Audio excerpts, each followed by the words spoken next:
இன்றைய நற்செய்தி வாசகம் மத்தேயு எழுதிய நற்செய்தி 13ஆம் அதிகாரம் இறைவசனம் 24 30 முடிய. இயேசு அவர்களுக்கு எடுத்துரைத்த வேறு ஒரு ஊமை விண்ணரசை பின்வரும் நிகழ்ச்சிக்கு ஒப்பிடலாம். ஒருவர் தம் வயலில் நல்ல விதைகளை விதைத்தார். அவருடைய ஆட்கள் தூங்கும் போது அவருடைய பகைவன் வந்து கோதுமைகளுக்கிடையே களைகளை விதைத்துவிட்டு போய்விட்டான். பயிர் வளர்ந்தது.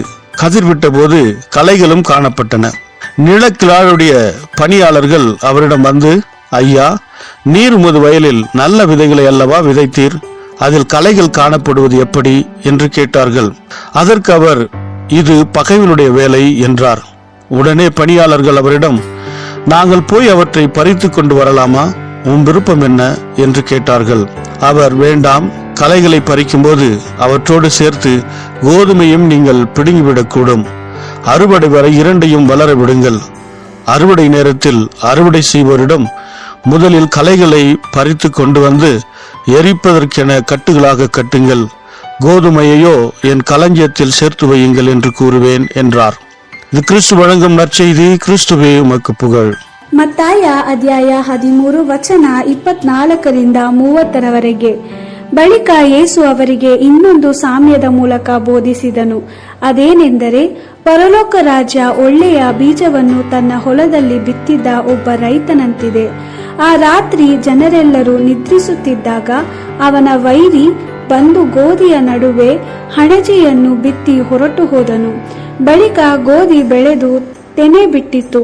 ಅದರೊಡನೆ ಹಣಜಿ ಸಹ ಬೆಳೆಯಿತು. ಆಗ ಆ ರೈತನ ಸೇವಕರು ಅವನ ಬಳಿಗೆ ಬಂದು, ನಿನ್ನ ಹೊಲದಲ್ಲಿ ನೀನು ಒಳ್ಳೆಯ ಬೀಜ ಬಿತ್ತಿದೆ, ಹಣಜಿ ಎಲ್ಲಿಂದ ಬಂತು ಎಂದು ಕೇಳಿದರು. ಆ ಮನುಷ್ಯನು, ಒಬ್ಬ ವೈರಿ ಹಣಜಿಯನ್ನು ಬಿತ್ತಿದ್ದಾನೆ ಎಂದು ಉತ್ತರ ಕೊಟ್ಟನು. ಆ ಸೇವಕರು, ನಾವು ಹೋಗಿ ಹಣಜಿಗಳನ್ನು ಕೀಳಬೇಕೆ ಎಂದು ಕೇಳಿದರು. ಆ ಮನುಷ್ಯನು, ಬೇಡ, ಏಕೆಂದರೆ ನೀವು ಹಣಜಿಗಳನ್ನು ಕೀಳುವಾಗ ಗೋಧಿಯನ್ನು ಸಹ ಕೀಳಬಹುದು. ಸುಗ್ಗಿ ಕಾಲದವರೆಗೆ ಹಣಜಿಯು ಗೋಧಿಯು ಒಟ್ಟಿಗೆ ಬೆಳೆಯಲಿ. ಸುಗ್ಗಿ ಕಾಲದ ಸಮಯದಲ್ಲಿ ನಾನು ಕೆಲಸದವರಿಗೆ ಮೊದಲು ಹಣಜಿಗಳನ್ನು ಕೂಡಿಸಿ ಅದನ್ನು ಸುಡುವುದಕ್ಕಾಗಿ ಹೊರೆ ಕಟ್ಟಿ, ನಂತರ ಗೋಧಿಯನ್ನು ಕೂಡಿಸಿ ಅದನ್ನು ನನ್ನ ಕಣಜಕ್ಕೆ ತನ್ನಿರಿ ಎಂದು ಹೇಳುವೆನು ಎಂದು ಉತ್ತರ ಕೊಟ್ಟನು. ದೇವರ ವಾಕ್ಯವಿದು. ದೇವರಿಗೆ ಕೃತಜ್ಞತೆ ಸಲ್ಲಲಿ. Gospel according to Matthew chapter 13 verse 24-30. Jesus told them another parable. The kingdom of heaven can be compared to a man who sowed good seed in his field. While everyone was asleep, his enemy came and sowed weeds among the wheat and left. When the plant sprouted and produced grain, the weeds also appeared. Then the servants of the owner came to him and said, Sir, was it not good seed that you sowed in your field? Where did the weeds come from?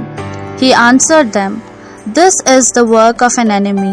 They asked him, Do you want us to go and pull up the weeds? He told them, No. When you pull up the weeds, you might uproot the wheat with them. Let them just grow together until harvest, and at harvest time I will tell the workers, Pull up the weeds first, tie them in bundles and burn them. Then gather the wheat into my barn. This is the word of the Lord. Thanks be to God.